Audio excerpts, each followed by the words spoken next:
জাতীয় হৃদরোগ ইনস্টিটিউটের সামনে এই মুহূর্তে আইনশৃঙ্খলা বাহিনীর কড়া নিরাপত্তায় রয়েছে। কিছুক্ষণ পরপরই কিন্তু আসলে এই হৃদরোগের সামনে হাদি হাদি বলে কিন্তু আসলে স্লোগান দিচ্ছে শিক্ষার্থীরা,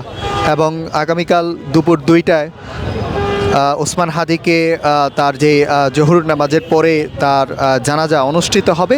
এবং সেই অনুষ্ঠিত কিন্তু আসলে আপনারা দেখতে পাচ্ছেন যে হৃদরোগের সামনে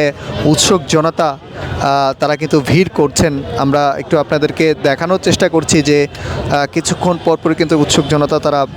এদিকে আসছেন হাদির সর্বশেষ পরিস্থিতি তারা দেখার জন্য, এবং তাকে ঠিক